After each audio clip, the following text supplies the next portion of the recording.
This is a quick overview of a iPad clone from China. It's running a Zenithink ZT-180 processor. Cost around $200, imported into the United States. I will be demoing just a few of the features here, how I have it set up. I should probably note at the beginning that I am using a mouse on it.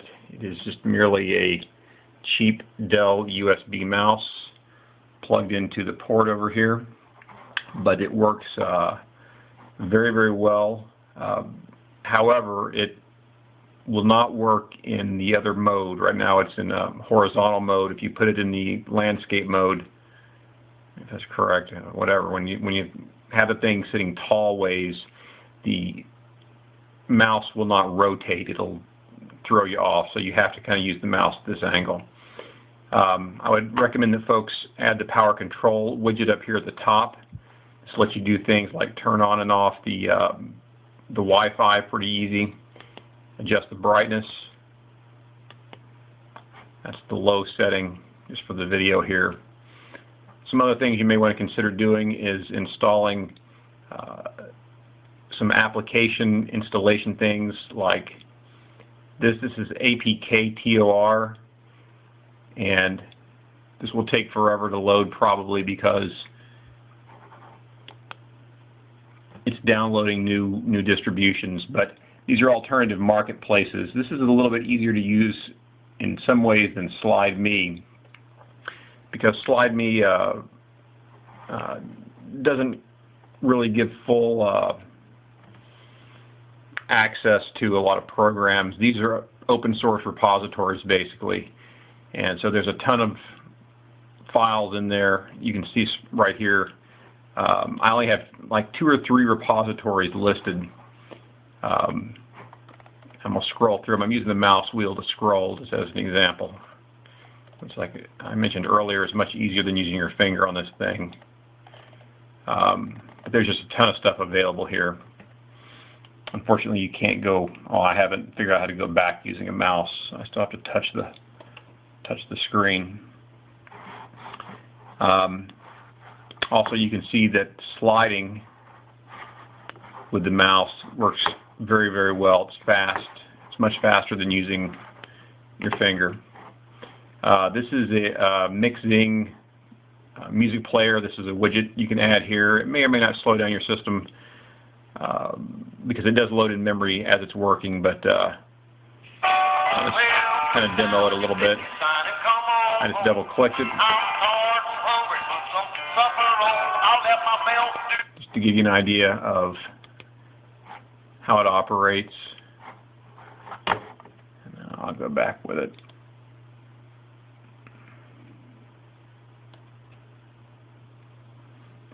I've tried a few games. I have not had much luck in getting a lot of 3D type games to work. Even Tux Racer, which is a Linux port over to the Android system, just runs for crap on this thing.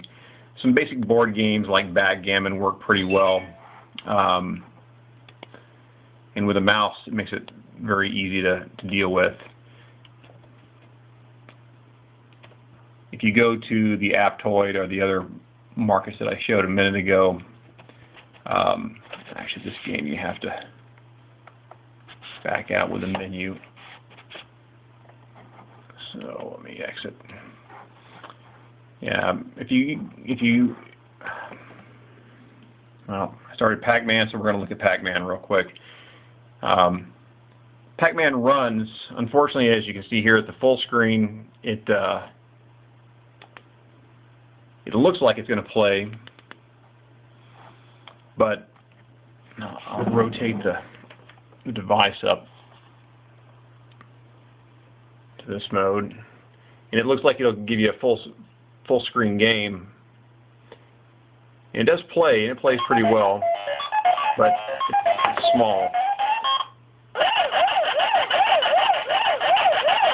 So I have it set up to swipe, and I'm using my finger here, obviously, because the mouse is not moving in the correct way.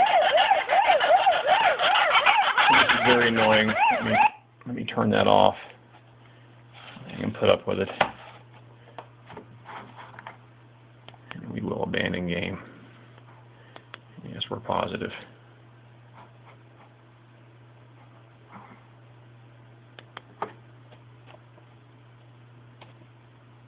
Alright, back out. Disregard that. I assume most people here do have SAM working. I'll pull the PDF reader real quick. This is Android PDF reader. I don't like this one very well. It does work, however. This is a scanned PDF in this format.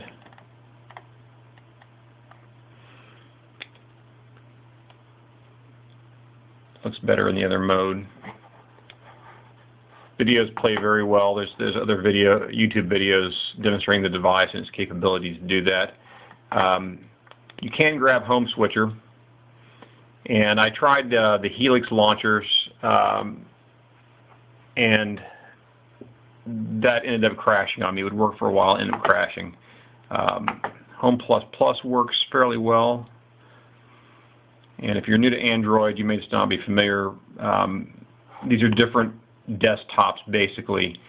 This particular device comes with an ADW launcher, I believe, as the default. This is just a different default. Has a different clock here. I don't have as many applications on the desktop, but you can add them just like the other one. You can see on this side here, it's got some different icons. If you click on it, this should open up a browser.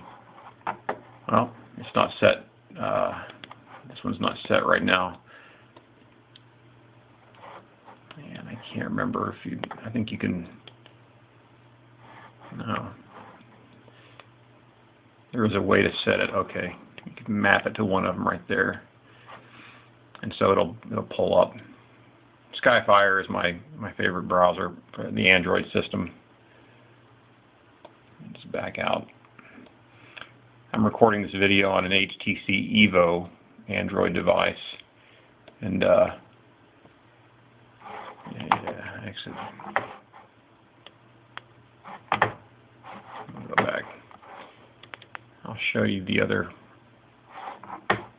thing we have here. I'll throw up Zoom. Seems a little bit different. This is more bare bones. This one doesn't work quite as well. It's kind of buggy. You can see some of the icons don't work well.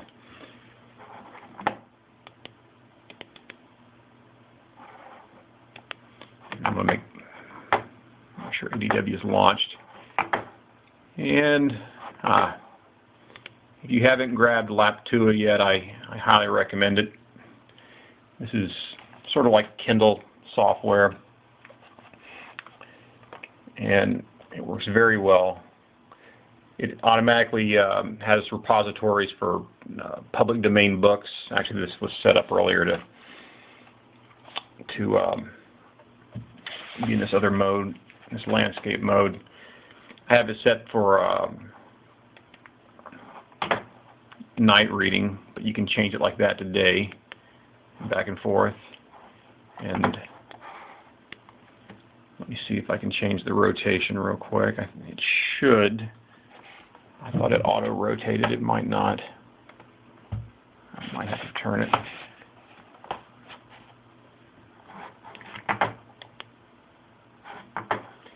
Yeah, let's rotate the screen. And like the Kindle app on the iPod Touch, you can see here that this will the page turning feature. I don't really have much of a fingernail, but this does work pretty well. This is just a public domain Sherlock Holmes book, but I like this a lot better than the stock book reader that comes on this system. And again, you can download this from a couple different sources. I won't, well, I guess maybe I will. Alright. There's nothing personal that you can see up there, but I highly recommend that you install K9 mail reader. It's an open source, I believe, freeware piece of software to do email. It'll do a unified inbox. It'll handle things, from Gmail to Yahoo to Hotmail. Works very, very well. Lets you have multiple Gmail accounts, as an example. Works fine. Widgets to turn on and off Wi-Fi. This actually appeared. This will work as a widget. I have this just set up as well. I was just playing around with it. A lot of people run Advanced Task Killer just to kill additional apps. You can see what's running there. I'll go ahead and kill that. And I'll go back to the main screen. And I'll just make sure I set ABW Launcher as the default now. This is another app. This is actually a widget, the English version of the program that comes with the tablet to kill apps. But like with this, you can just click on it and it'll kill stuff. Recommend Titanium Backup as well. It'll let you back up your apps, but also it will let you uninstall apps. And so I don't have anything I really want to uninstall right now. But as you can see, you can scroll through, and if you want to uninstall something, for example, well, let's just say I wanted to uninstall Home++, you can just click uninstall. I use this a lot on my Evo as I flash ROMs back and forth. Oh, one last demo before I upload.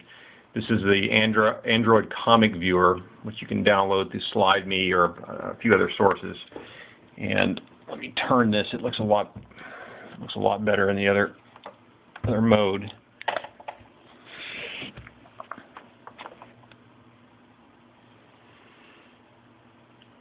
I have a fairly slow SD card in here. It's probably, I don't know what speed it is. So the mouse doesn't work too well in this way.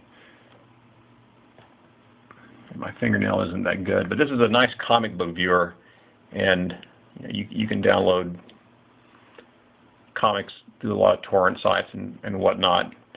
But it works real well. There's little buttons you can press. You can zoom in if you want to, and if the comic format supports it, it'll go pane to pane.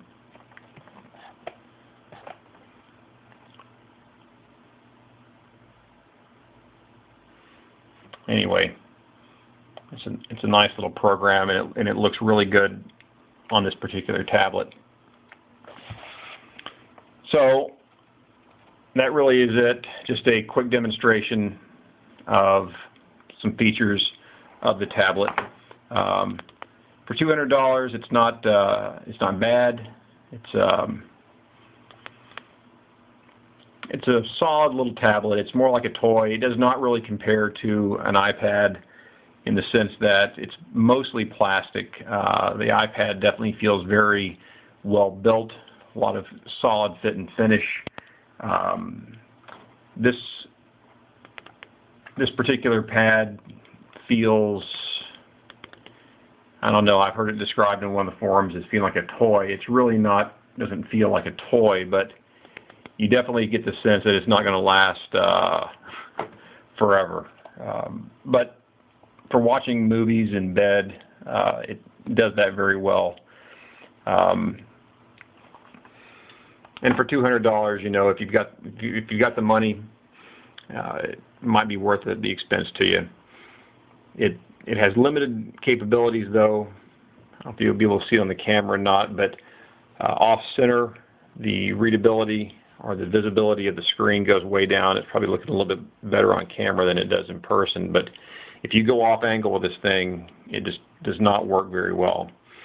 It's kind of sketchy to upgrade firmware. I mean, it works, but you really have to sort of look around on forums on how to do it and try to find some English language instruction, because what the company publishes is just not that great. If you do end up buying this particular tablet from China, you should check out the Flat Computing website, which is a U.S.-based company that rebranded these things and imported them and sells them. And they have some English language instruction on the tablet, so that might be of use to you. All right, that's it. Just a quick demo, or maybe not so quick, of the ZT-180 base tablet.